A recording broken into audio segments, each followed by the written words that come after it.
Hi friends, ഇന്ന് നമുക്കൊരു കൊഞ്ച് ബിരിയാണി ഉണ്ടാക്കിയാലോ. എനിക്കിന്ന് കറി വെക്കാൻ വേണ്ടി കുറച്ചൊരു ചെമ്മീൻ കിട്ടിയിട്ടുണ്ട്. ഒരു ഇടത്തരം ചെമ്മീനാണ്. അത് ഞാൻ കാണിച്ചു തരാം. ക്ലീൻ ചെയ്തിട്ടില്ല, അതുകൊണ്ടാണ്. അപ്പോൾ ഞാനൊരു ബിരിയാണി ഉണ്ടാക്കുമ്പോൾ ഇതിന് വേണ്ടിയിട്ട് ഞാൻ ആദ്യം എടുക്കുന്നത് കൈമ റൈസാണ്. ഇതാണ് കൈമ റൈസ്. പിന്നെ ഈ അളവാണ് ഞാൻ എടുക്കുന്നത്. എൻ്റെ ഈ ഗ്ലാസ്സിനാണ് ഞാൻ എടുക്കുന്നത്. ഈ ഒരു ഗ്ലാസ്സിന് എടുക്കുകയാണെങ്കിൽ 1.5 ഗ്ലാസ് വെള്ളമാണ് വേണ്ടത്. ഒരു ഗ്ലാസ്സിന് 1.5 ഗ്ലാസ് വെള്ളം. അപ്പോൾ നിങ്ങളുടെ മെഷർമെൻറ്റാണോ എടുക്കുന്നത് അതിന് കണക്കാക്കി എടുക്കുക. പിന്നെ വേണ്ടത് ഞാനിതാ ഒരു 5-6 തക്കാളി ഇവിടെ ചെറുതായിട്ട് അരിഞ്ഞു വെച്ചിട്ടുണ്ട്. പിന്നെ ഒരു 10-15 പച്ചമുളക് ഇവിടെ എടുത്തു വെച്ചിട്ടുണ്ട്. ഇത് വെളുത്തുള്ളി, ഒരു പിടി വെളുത്തുള്ളി ഉണ്ട്. ഇഞ്ചി ഇത് നന്നായിട്ട് കുറച്ചെടുത്തിട്ടുണ്ട്. ഇത്രയും ആവശ്യം വരില്ല നമുക്ക്, എന്നാലും ചതച്ചെടുക്കാനാണ്. ഇതെല്ലാം ചതച്ചെടുക്കാനേ പാടുള്ളൂ. ഇതൊരിക്കലും അരച്ചെടുക്കരുത്. പച്ചമുളക്, ഇഞ്ചി, വെളുത്തുള്ളിയൊക്കെ ചതച്ചെടുക്കുക. പിന്നെ വേണ്ടത് ഒരു 3 ചെറുനാരങ്ങ. പിന്നെ വേണ്ടത് മല്ലിയില, പുതിനയില, ചെറിയുള്ളി. കുറച്ച് ചെറിയുള്ളി നന്നായിട്ട് 1/4 കിലോളം ചെറിയുള്ളിയുടെ ആവശ്യമുണ്ട്. പിന്നെ കുറച്ച് സ്പൈസസ് ആണ്. ഇത് സാജീരകമാണ്. സാജീരകം ഒരു 1/4 ടീസ്പൂൺ മതി. പിന്നെ ഗ്രാമ്പൂ, ജാതി, ഇത് സ്റ്റാർ, ഇത് പട്ട, കുരുമുളക്, ഇത് പെരിഞ്ചീരകം, ഏലക്കായ്. അപ്പോൾ ഇത്രയാണ് സ്പൈസസ് ആവശ്യമുള്ളത്. പിന്നെ വേണ്ട പൊടികൾ ഞാൻ ഇത് ചേർക്കുമ്പം പറയാം. കൊഞ്ച് ഞാൻ വൃത്തിയാക്കിയിട്ടില്ല, ഇനി കൊഞ്ച് വൃത്തിയാക്കിയിട്ട് കാണിക്കാം. പിന്നെ വലിയ ഉള്ളിയുടെ ആവശ്യമുണ്ട്. വലിയ ഉള്ളി നമുക്ക് ഗോൾഡൻ ബ്രൗൺ ആക്കി എടുക്കാൻ കുറച്ച് വേണം. ഒരു 3-4 ഗോൾഡൻ ബ്രൗൺ ആക്കി എടുക്കാൻ 3-4 ഉള്ളി വേണം. പിന്നെ നമ്മളുടെ കൊഞ്ച് ബിരിയാണിയിലേക്ക് കൊഞ്ചിലേക്കും കുറച്ച് ആവശ്യമുണ്ട്. അപ്പോൾ ഇതും കൂടി ഒന്ന് ക്ലീൻ ആക്കി എടുത്ത് വരാം. ഇതൊക്കെ ഒന്ന് ചതച്ചെടുത്ത് വരാം. ഓക്കെ, മല്ലിയിലയും പുതിനയിലയൊക്കെ ഒന്ന് കട്ട് ചെയ്ത് വരാം. ഇതെല്ലാം കഴിഞ്ഞിട്ട് ഒന്നുകൂടി കാണിക്കാം. അതാ എല്ലാം ഇവിടെ റെഡിയാക്കി വെച്ചിരിക്കുകയാണ്. ഉള്ളി ഇതാ നല്ല ചോക്ക വറുത്ത് വെച്ചിട്ടുണ്ട്. ചെമ്മീൻ ഇതവിടെ നല്ല ക്ലീൻ ആക്കി വെച്ചിട്ടുണ്ട്. മല്ലിയില, പുതിനയില ഒക്കെ അരിഞ്ഞ് വെച്ചിട്ടുണ്ട്. പിന്നെ ഇതെല്ലാം വെളുത്തുള്ളി, ഇഞ്ചി, പച്ചമുളകൊക്കെ ചതച്ച് വെച്ചിട്ടുണ്ട്. ചെറിയ ഉള്ളിയും ഇവിടെ ചതച്ച് വെച്ചിട്ടുണ്ട്. ബാക്കി നമ്മളുടെ സ്പൈസസ് ഇതാ, തക്കാളി ഇതാ, അരി ഇതാ, എല്ലാം ഇവിടെ റെഡിയാണ്. ഇനി നമുക്ക് പാചകം ചെയ്യുന്നത് എങ്ങനെയാണെന്ന് നോക്കാം. ഞാനിപ്പോൾ അടുപ്പത്തൊരു പാത്രം വെള്ളം വെച്ചിട്ടുണ്ട്. ഇതിലേക്ക് നമുക്ക് ഈ ചെമ്മീൻ ഒന്ന് ഇട്ട് കൊടുക്കണം. ഈ ചെമ്മീൻ ഇതിലിട്ട് കുറച്ച് മഞ്ഞൾപ്പൊടി, ഉപ്പും കൂടി ചേർത്തതിന് ശേഷം ഒന്ന് ബോയിലായാൽ മതി. തിള വന്നു കഴിഞ്ഞാൽ അപ്പം തന്നെ നമുക്ക് ഇത് ഊറ്റിയെടുക്കാം. അതാണ് നമ്മളുടെ അരിയിലേക്ക് വേണ്ട സ്റ്റോക്കും കൂടിയാണത്. അതിന് ശേഷം ഇത് ചെമ്മീൻ മാരിനേറ്റ് ചെയ്തിട്ട് ഫ്രൈ ചെയ്തെടുക്കാനുള്ളതാണ്. അപ്പോൾ ആദ്യം ഇതിലേക്ക് നമുക്ക് ചെമ്മീൻ ഇട്ട് കൊടുക്കാം.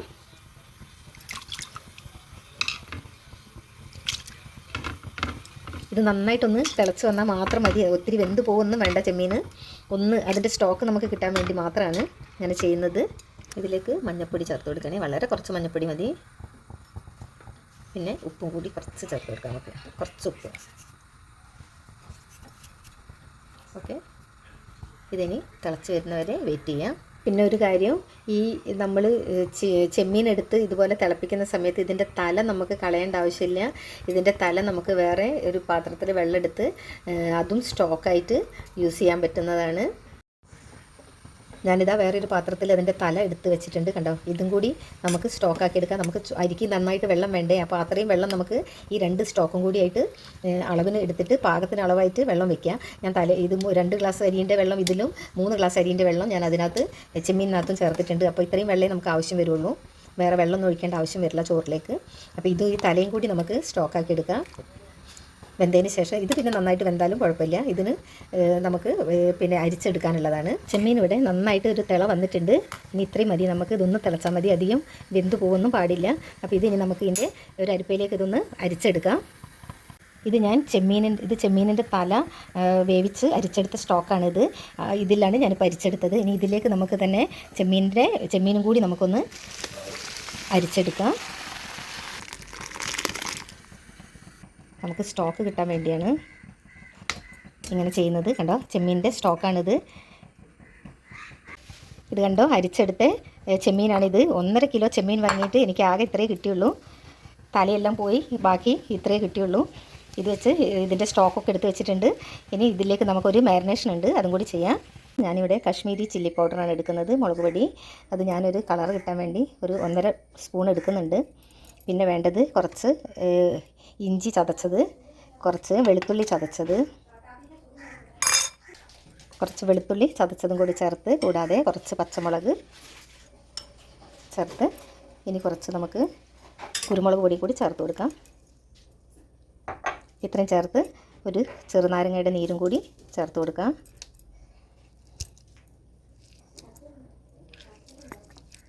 കുഴച്ച് വയ്ക്കാം. ഉപ്പ് നമ്മൾ ഇത് വേവിക്കുമ്പോൾ കുറച്ച് ചേർത്തുകൊണ്ട് കുറച്ച് ചേർത്താൽ മതി. നമ്മളിതാ ഉള്ളി വറുത്ത എണ്ണയിലാണ് ഞാനിത് അണ്ടിപ്പരിപ്പ് മുന്തിരിയൊക്കെ വറുത്ത് വെച്ചത്. അതേ എണ്ണയിൽ നമുക്കിനി നമ്മളുടെ ചെമ്മീൻ ചേർത്ത് വറുത്തെടുക്കാം. ഇതിലേക്ക് നെയ്യിൻ്റെ ഒന്നും ആവശ്യമില്ല. ചെമ്മീനിവിടെ പാകമായി വന്നിട്ടുണ്ട്. ഒരുപാട് ഫ്രൈ ഒന്നും ആയിക്കൊണ്ട ഒന്ന് ഫ്രൈ ആക്കി എടുത്താൽ മതി. കാരണം നമ്മൾ അടുപ്പത്തിട്ട് വേവിക്കും കൂടി ചെയ്തതാണ്. അപ്പോൾ ഇതാ ഇതുപോലെ ഒന്ന് ഫ്രൈ ആക്കി എടുത്താൽ മതി. നമ്മളുടെ സെക്കൻഡ് ട്രിപ്പ് ചെമ്മീനിവിടെ ഫ്രൈ ആയി വന്നിട്ടുണ്ട്. ഇതൊരു 10-15 മിനിറ്റ് മാരിനേറ്റ് ചെയ്ത് ചെമ്മീൻ വെക്കുകയാണെങ്കിൽ ഒന്നുകൂടി ടേസ്റ്റ് ഉണ്ടാവും. ഞാനിത് പെട്ടെന്ന് തന്നെയാണ് ഉണ്ടാക്കുന്നത്. അപ്പോൾ ഇതുകൂടി നമുക്ക് കോരിയെടുക്കാം. ഇനി ഇവിടെ ഞാനൊരു സോസ് പാൻ എടുത്ത് അടുപ്പത്ത് വെച്ചിട്ടുണ്ട്. ഇതിലേക്ക് നമുക്ക് കുറച്ച് ഓയിൽ ഒഴിച്ച് കൊടുക്കാം. ഞാനിത് സൺഫ്ലവർ ഓയിലാണ്, വെളിച്ചെണ്ണ ഒഴിക്കരുത്. കുറച്ച് നെയ്യും കൂടി ചേർത്ത് കൊടുക്കാം. ഇതിലേക്ക് ഒരു സ്പൂണ് വെളുത്തുള്ളി ചതച്ചത്, ഒരു സ്പൂണ് ഇഞ്ചി ചതച്ചത്, അതുപോലെ തന്നെ പച്ചമുളക് ചതച്ചത്. പച്ചമുളക് എരിവൊക്കെ നോക്കുക, കാരണം നമ്മൾ മാരിനേഷനിലെല്ലാം മുളക് ഇട്ടിട്ടുണ്ട്, കുരുമുളകൊക്കെ ഇട്ടിട്ടുണ്ട്. അതുകൊണ്ട് അതൊന്ന് ശ്രദ്ധിക്കണം. ഇഞ്ചിയും വെളുത്തുള്ളിൻ്റെയും പച്ചമണമൊക്കെ ഒന്ന് മാറി വന്നിട്ടുണ്ട്. ഇനി ഇതിലേക്ക് നമുക്ക് ചെറിയ ഉള്ളി ചതച്ചത് ചേർത്ത് കൊടുക്കാം. ഇതിലേക്ക് ചെറിയ ഉള്ളി ചതച്ചത് ചേർക്കുമ്പോൾ നല്ലൊരു ടേസ്റ്റാണ് കേട്ടോ. ഞാനിത് വേറെ ഒരാൾ ഉണ്ടാക്കുന്നത് കണ്ടിട്ടാണ് ഇതുപോലെ ഒന്ന് പരീക്ഷിച്ച് നോക്കുന്നത്. കാരണം ഞാൻ സാധാരണ കുറച്ച് വേറെ വിധത്തിലാണ് ഉണ്ടാക്കാറുള്ളത്. ഇത് ഇങ്ങനെ കണ്ടതുകൊണ്ടാണ് ഇങ്ങനെ ചെയ്ത് കൊടുക്കുന്നത്. പക്ഷേ നല്ല ടേസ്റ്റായിരുന്നു. ഞാൻ 2-3 പ്രാവശ്യം ഉണ്ടാക്കിയിട്ടുണ്ട്.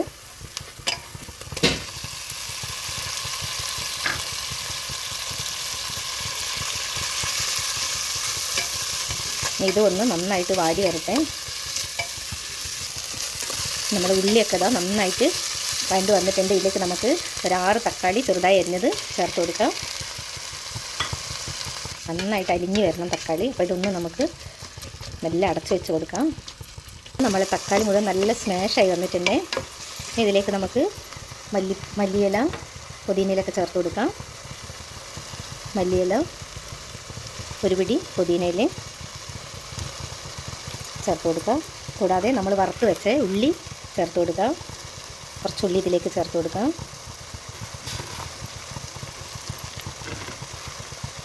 ഞാനിവിടെ ഒരു 4-5 ഉള്ളി വറുത്തതാണിത്. അത്രയും ഞാൻ ഇതിലേക്ക് ചേർത്തിട്ടുണ്ട്.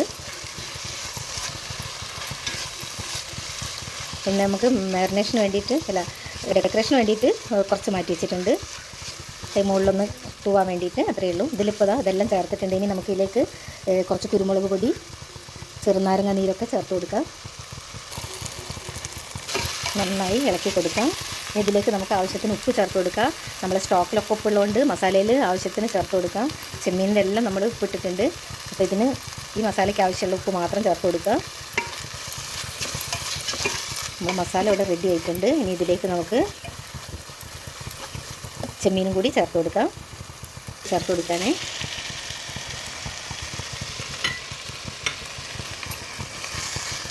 നമ്മളെ മസാല ഇവിടെ റെഡി ആയിട്ടുണ്ട്. ഇനി നമുക്ക് റൈസിൻ്റെ പണിയാണ് ബാക്കിയുള്ളത്. മസാലയൊക്കെ നമുക്കിത് അടച്ചു വെച്ച് ചെറിയ തീയിലൊന്ന് വെച്ച് കൊടുക്കാം. എല്ലാം വെന്തതാണ്, അതുകൊണ്ട് ഒന്നും വേവാനൊന്നുമില്ല. ഒരു 5 മിനിറ്റ് ഈ മസാലയൊക്കെ ഒന്ന് ചെമ്മീനിലേക്ക് പിടിക്കാൻ വേണ്ടി മാത്രം ഒന്ന് അടച്ചു വെച്ച് കൊടുക്കുക. ചെറിയൊരു തീയിൽ ഒരു 2 മിനിറ്റ് വെച്ച് കൊടുത്താൽ മതി.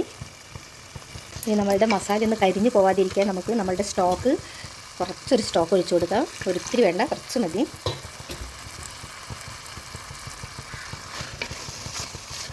ഇത്രയും മതി.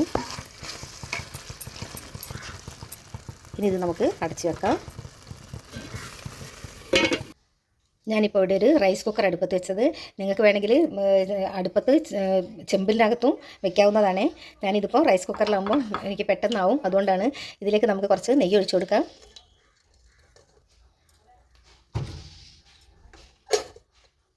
ഇതിനകത്തേക്ക് നമുക്ക് നമ്മളുടെ സ്പൈസസ് എല്ലാം ഇട്ട് കൊടുക്കാം. ഞാൻ പറഞ്ഞില്ലേ, ഷാജീരകം, പെരുംജീരകം, പട്ട, ഗ്രാമ്പൂ, ഏലക്കായ്, തക്കോലം, ജാതിപ്രതി, ഇതെല്ലാം കൂടി നമുക്ക് ഇതിലേക്ക് ചേർത്ത് കൊടുക്കാം.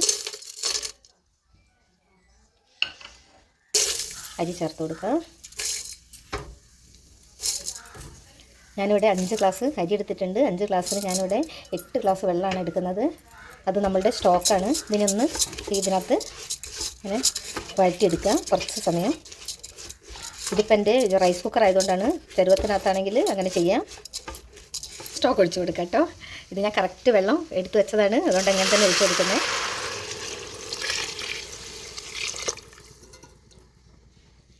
നന്നായിട്ടൊന്ന് ഇളക്കി കൊടുക്കുക. ചെറുനാരങ്ങ പിഴിഞ്ഞു കൊടുക്കാം. ഒരു ചെറുനാരങ്ങയുടെ നീരാണ് ഞാൻ ഒഴിച്ചു കൊടുക്കുന്നത്.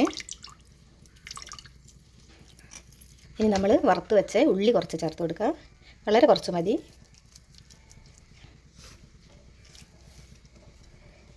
ഉപ്പ് വേണമെങ്കിൽ ഇപ്പം ഉപ്പ് വേണം നോക്കണം. ഉപ്പ് വേണമെങ്കിൽ ഉപ്പ് ചേർത്ത് കൊടുക്കണം. നമ്മൾ സ്റ്റോക്കിനകത്തൊക്കെ ഉപ്പ് ചേർത്തതാണ്, അപ്പോൾ നോക്കിയതിന് ശേഷം മാത്രം ചേർത്ത് കൊടുക്കുക.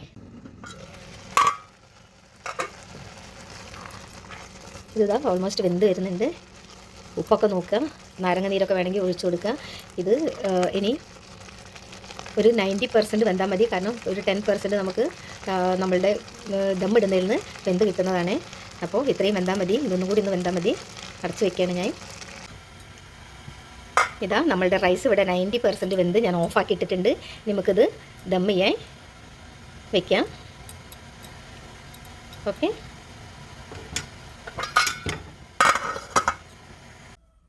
ഇനി നമുക്കിതൊന്ന് ദമ്മ് ചെയ്യാം. ഞാനിതിന് ഈ ഒരു വലിയ പാനിലേക്ക് ഇതാ കുറച്ച് നെയ്യ് അടിയിൽ ഒഴിച്ച് കൊടുക്കുന്നുണ്ട്. എന്നിട്ട് ഇതൊന്ന് എല്ലായിടത്തും സ്പ്രെഡ് ചെയ്ത് കൊടുക്കുക. ആദ്യം നമുക്ക് നമ്മളുടെ ചെമ്മീൻ തന്നെ മസാല ഇതിലേക്ക് ചേർത്ത് കൊടുക്കാം.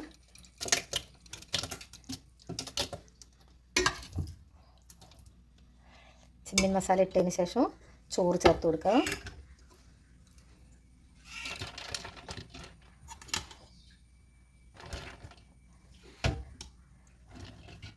കുറച്ച് പുതിനൻ്റെ ഇല, കുറച്ച് മല്ലിയില, കുറച്ച് കിസ്മിസ്, കുറച്ച് അണ്ടിപ്പരിപ്പ്, കുറച്ച് ഉള്ളിയും കൂടി ചേർത്ത് കൊടുക്കാം. വറുത്ത് വെച്ച് നമ്മളുടെ ഉള്ളി കുറച്ച് ചേർത്ത് കൊടുക്കാം. ഇനി ഇതിന് മുകളിൽ നമുക്ക് ഇതേപോലെ തന്നെ നമ്മളുടെ ചെമ്മീൻ കുറേശ്ശെ ഇട്ട് കൊടുക്കാം. പിന്നെ നമുക്ക് ചോറ് ചേർത്ത് കൊടുക്കാം. മല്ലിയില, പുതിന ഇല ഒക്കെ ചേർത്ത് കുറച്ച് കിസ്മിസ്, കുറച്ച് അണ്ടിപ്പരിപ്പ്, കുറച്ച് ഉള്ളി, മസാല ചേർത്ത് കൊടുക്കാം. കുറച്ച് ചെറുനാരങ്ങ നീര് ഇങ്ങനെ ഒഴിച്ചു കൊടുക്കാം. ഇനി ഇത് നന്നായി അടച്ചു വെച്ച് നമുക്ക് ദമ്മിട്ട് കൊടുക്കാം. അടിയിലൊരു പാൻ വെച്ചതിന് ശേഷം ഇത് ചെരുവോ എടുത്ത് അടുപ്പത്തേക്ക് വെക്കാം. ഇപ്പോൾ ഇതാ ഇതുപോലൊരു പഴയ എന്തെങ്കിലും ഒരു നോൺ സ്റ്റിക്ക് എടുത്ത് വെച്ചിട്ട് അതിൻ്റെ മേലെ ഈ പാത്രം നമുക്ക് കയറ്റി വെക്കാം. അതാ ഇനി ഇവിടെ കിടന്നൊരു 10 മിനിറ്റ് ഇതൊന്ന് റെഡിയായി വരട്ടെ. അതുവരെ നമുക്ക് വെയിറ്റ് ചെയ്യാം. ഓക്കെ, ഇതാ നമ്മളുടെ പ്രോൺസ് ബിരിയാണി ഇവിടെ റെഡി ആയിട്ടുണ്ട്. എല്ലാവരും ഒന്ന് ട്രൈ ചെയ്ത് നോക്കണം. കണ്ടോ, നല്ല ചോറെല്ലാം നല്ല വിട്ട് വന്നിട്ടുണ്ട്. കണ്ടോ, മസാലയെല്ലാം നല്ല പാകമായി വന്നിട്ടുണ്ട്. എല്ലാവരും ഒന്ന് ട്രൈ ചെയ്ത് നോക്കണം. ഓക്കെ, അടുത്തൊരു റെസിപ്പി ആയിട്ട് ഉടനെ വരുന്നതാണേ. ഓക്കെ.